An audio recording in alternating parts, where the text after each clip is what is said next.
In the mystical vision of Ibn Arabi, love is not a human emotion. It is a divine current flowing through the heart of existence. It is not born from the body, nor extinguished by time. It is the fire that burns without consuming. It is, as he once wrote, a light that appears in the heart, illuminating everything it touches.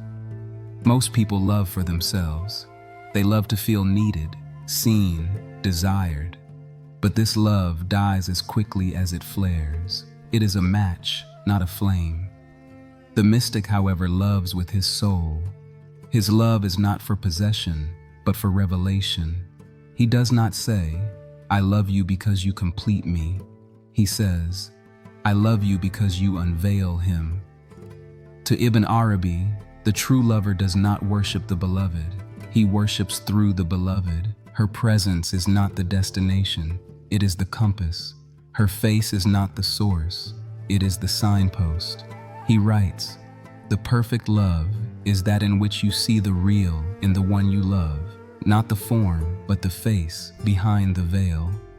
So when the mystic falls in love, he falls not into fantasy, but into awakening. He sees the beloved as a mirror polished by the divine, reflecting the names of God in her tenderness, her silence, her being. Love then becomes a ladder, each act of care, a rung, each sigh, a prayer, each moment of longing, dhikr, remembrance. And slowly, gently, painfully, he rises, not toward her, but through her, toward the one who placed her in his life, not to distract him, but to awaken him. For the mystic knows love is not an end, it is a beginning. The beloved is not just someone we love. She is the mirror that reveals who we are. Ibn Arabi wrote that love is the most powerful revealer of the self, not because it flatters, but because it strips. It removes the masks. The moment you fall in love, the real you begins to surface, not the one others see, but the one you've kept hidden even from yourself. The beloved becomes the test, the teacher, and the terrain. He said, "The beloved holds the secret of your soul." What you see in her is the shape of your own yearning. That is why, for the mystic, love is not easy. It breaks you open. It shows you your attachments, your fears, your wounds. You do not escape yourself in love. You confront yourself. To truly love is not to melt into the other. It is to melt into truth. And truth, as Ibn Arabi knew, is not always soft. Sometimes it roars. Sometimes it burns. Sometimes it shatters your certainty just to make space for God. So the mystic does not ask, "Do you love me?" He asks, "What does your love awaken in me?" If it awakens ego, he steps back. If it awakens remembrance, he bows. Because love is only sacred when it leads you inward. The beloved's smile becomes a whisper of the divine. Her anger, a mirror of your own fire. Her silence, a doorway to your own listening. She reflects not what you want, but what you need to see. And in that reflection, something incredible happens. You begin to remember who you really are. Not just a lover, but a seeker. Not just someone who needs love, but someone who is love, shaped by the names of the one. To love with the eye of the mystic is to look beyond the veil of form and see the names of God staring back through the eyes of the beloved. Ibn Arabi taught that every soul reflects a divine attribute. Some people shine with the light of Al-Rahman, the all-compassionate. Others carry the fire of Al-Jabbar, the compeller. But the beloved, for the true seeker, is a mosaic of names. Mercy in her kindness, majesty in her silence, beauty in her being. He writes, "The real is seen in every form, but the lover perceives the face behind the forms. The beauty that draws you is only a reflection. Follow it back to its source." So when the mystic gazes upon the beloved, he does not stop at her features. He sees Al-Wadud in her warmth. He sees Al-Latif in her subtlety.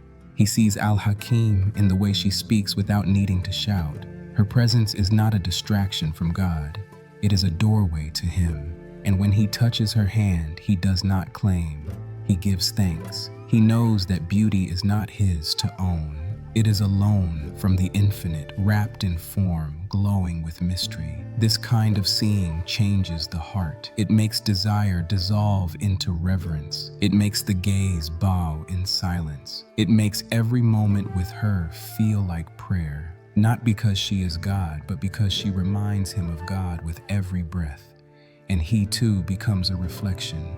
His masculinity no longer seeks to possess, but to protect. No longer commands, but listens. He becomes a guardian of her spirit, not just her body. For in her, he sees something eternal, not just a woman, but a name, a sign, a hidden verse from the book of the real.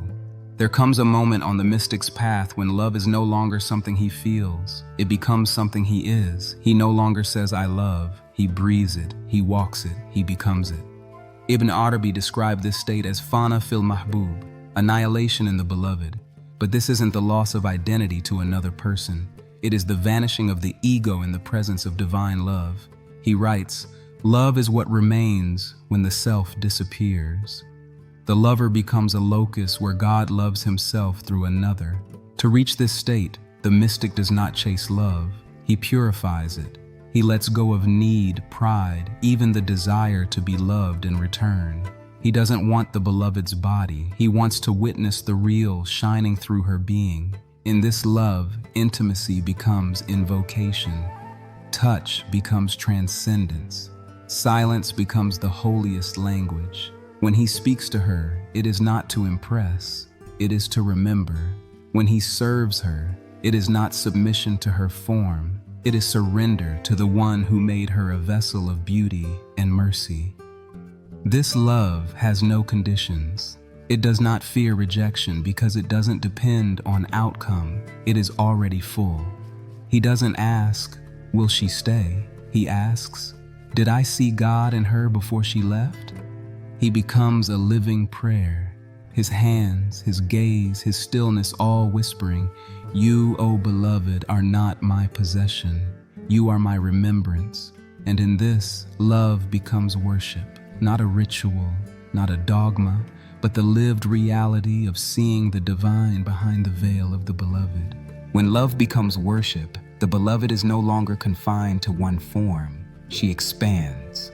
She becomes the echo in every voice, the light behind every face, the fragrance in every breeze.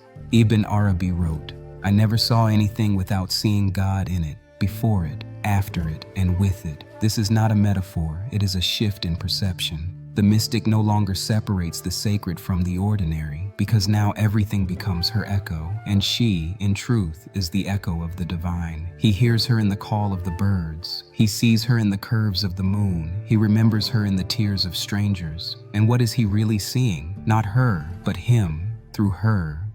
The divine filtered through her tenderness, her absence, her memory. The longing he once thought was for her alone is now revealed to be a deeper hunger, a thirst for the one who made her a mirror. She no longer needs to be near for him to feel her. She has become the lens through which he sees the world. He doesn't say, "She left me." He says, "She returned me to God." This is not heartbreak, this is unveiling. Even pain becomes sacred. Even loss becomes a teacher. Even silence becomes a verse. The lover's eyes have changed. He walks through the world no longer asking, "Where is she?" but whispering, "She is everywhere," because he is. At the end of the path, the mystic no longer sees the beloved. He no longer sees himself. He only sees the one. The mirror has dissolved. The veil has lifted. What remains is presence. Pure, unfiltered, endless. Ibn Arabi called this Tawheed al-Shuhud, the unity of witnessing, where the lover no longer sees two, but one appearing in many forms, where love no longer seeks because it has found. And what it found was not a person, but a face that never left. He writes, "The real is the lover, the beloved, and the love itself. All is he. There is no other." In this final unveiling, even the memory of longing fades, not because the longing failed, but because it completed its task. It led the soul to the source. Now the mystic walks differently. He is not seeking signs. He is a sign. He does not carry love, he radiates it. He does not love to be loved. He loves because God is loving through him. When he looks at a stranger, he sees the beloved. When he walks through the market, he walks in the garden. When he weeps not from loss, but from fullness. And this, Ibn Arabi teaches, is the secret of the lover's heart, that it was never about romance. It was about remembering, not about union with another, but union with the one who is all others. This is not a disappearance. It is the truest presence, where the self no longer says, I am, but listens quietly as the divine whispers, I am. If this touched something sacred within you, if these words felt less like speech and more like remembrance, then don't let it end here. Subscribe to Heart's Whisper, a place for seekers, lovers, and those who hear beyond the surface. Here, we don't chase views, we chase the real. Turn on the bell, not just for videos, but for gentle reminders of who you truly are. This isn't just a channel, it's a mirror, and what you see in it is who you're becoming.